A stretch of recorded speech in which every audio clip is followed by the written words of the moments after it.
Por que será que tanta gente falou mal do livro A Biblioteca da Meia-Noite?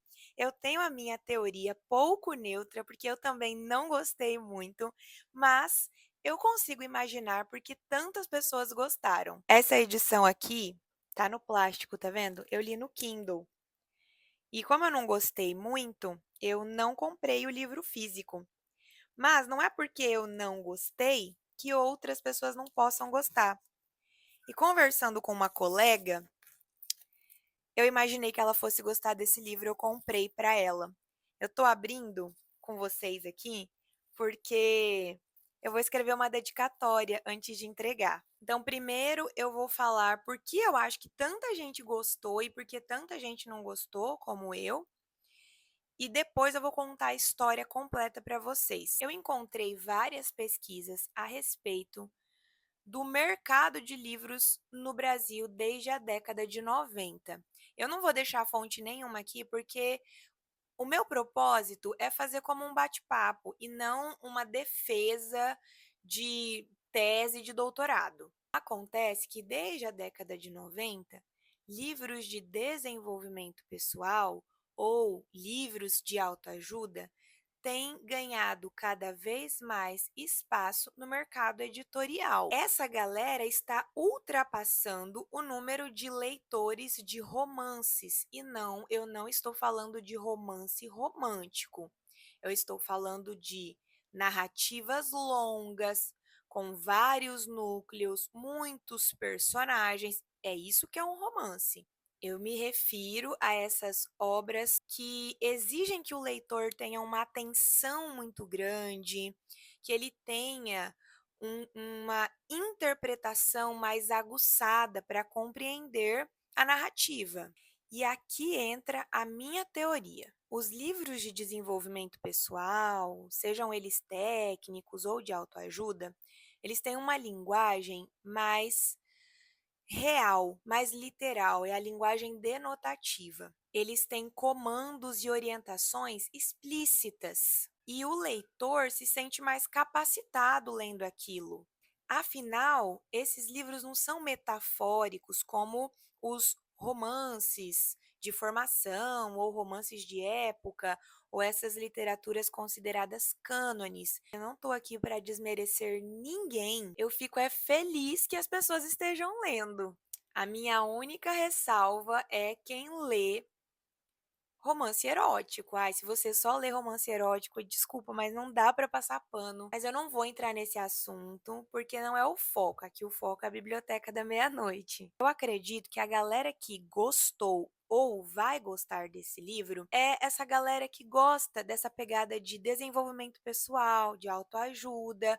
Eu vou contar a história e você vai perceber essa pegada de autoajuda aqui nessa obra. Já a galera que não curtiu esse livro basicamente a mesma galera que não gosta de autoajuda, que prefere compreender o mundo lendo essas literaturas aí mais metafóricas. Uma coisa que a gente tem que entender, não é porque você não lê livro técnico que você não consegue compreender o mundo. Eu já vi gente aqui no YouTube falando assim: "Ah, o que que eu vou aprender lendo Fausto do Goethe?" Querido, eu acho que talvez você não tenha capacidade de interpretar um livro desse. Por isso que você acha que não pode aprender nada lendo ficção. Mas a ficção, de muitas formas, representa os problemas da realidade. Você que tem que conseguir fazer essa associação. Por que que eu não gostei desse livro, A Biblioteca da Meia-Noite? Não é um livro ruim. Nossa, ninguém deveria ler. Não, não é isso. Mas eu não gostei porque eu achei muito repetitivo.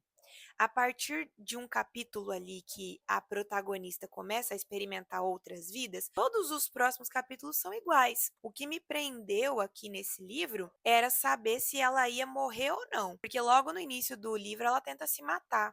Vai sobreviver essa overdose que ela teve aí de remédio? Vou contar a história então aqui do livro para vocês entenderem o que eu estou falando. A Nora, a protagonista, é uma mulher de 35 anos que está extremamente frustrada com a vida dela.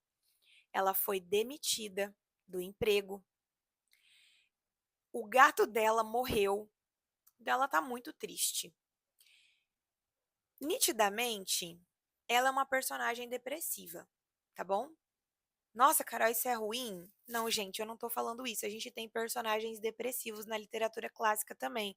Por exemplo, o Werther, lá dos Sofrimentos do Jovem Werther, do Goethe. Então, eu acho que é uma das primeiras literaturas que trata de depressão e suicídio. Puxa, já dei um spoiler pra você.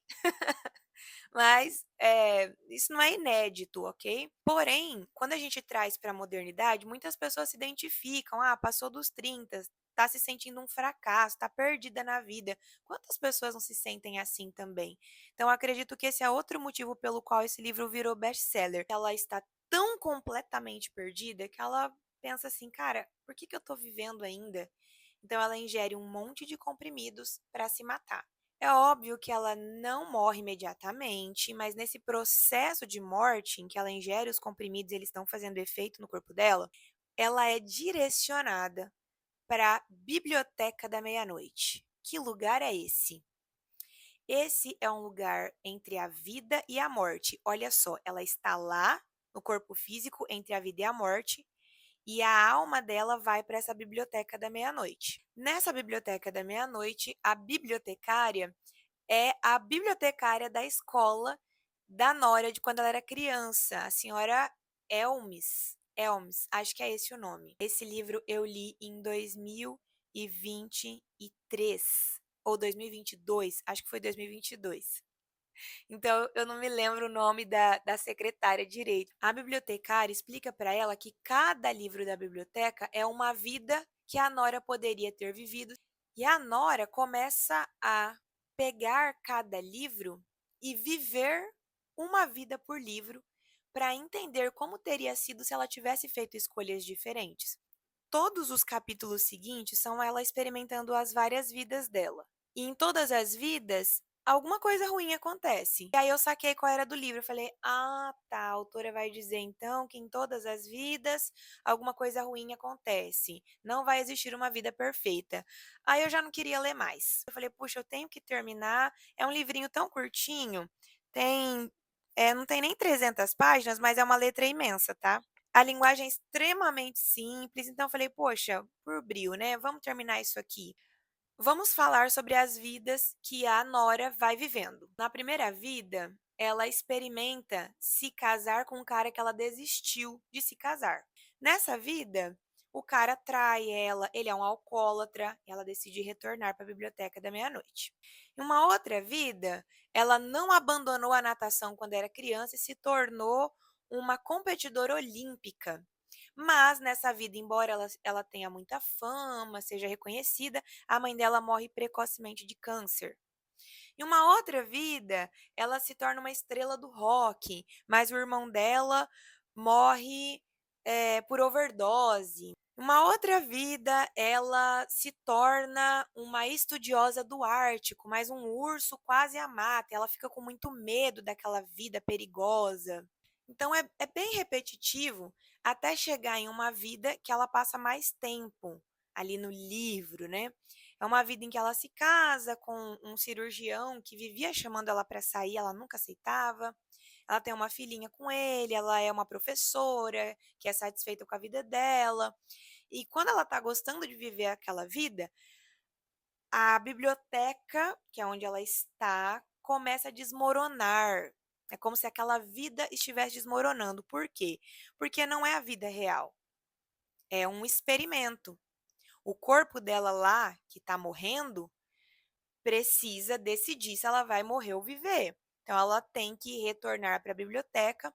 Ela retorna, decide viver e volta ao seu corpo físico, acorda lá na sua própria cama, vomita os remédios, pede ajuda para o vizinho, se recupera no hospital e percebe que em todas as vidas que ela decidisse viver, todas as coisas que ela decidisse fazer, a vida que ela escolhesse para ela teria problema, independentemente do que ela escolhesse. Mas que se ela passasse por aquele momento de dificuldade, ela poderia se sentir completa. Então a história termina com a Nora valorizando a sua existência e a oportunidade de ter várias escolhas e tentar fazer a vida dar certo. Daí ela se torna uma pessoa mais esperançosa e também resignada, né. E é isso, gente, acabou, esse é o fim do livro. Por que que eu não fiquei reclamando da obra?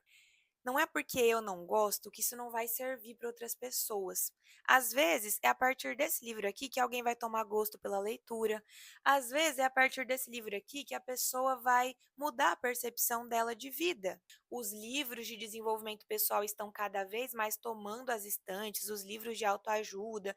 As pessoas estão muito perdidas, né, na vida. Esse aqui é um livro que pode dar uma guinada assim na vida de alguém. Por isso que eu não taquei hate nesse livro aqui, saí dizendo assim: "Não leiam esse livro, é uma merda". Não, eu não vou fazer isso, a não ser que seja romance erótico, aí eu vou falar que é uma merda mesmo.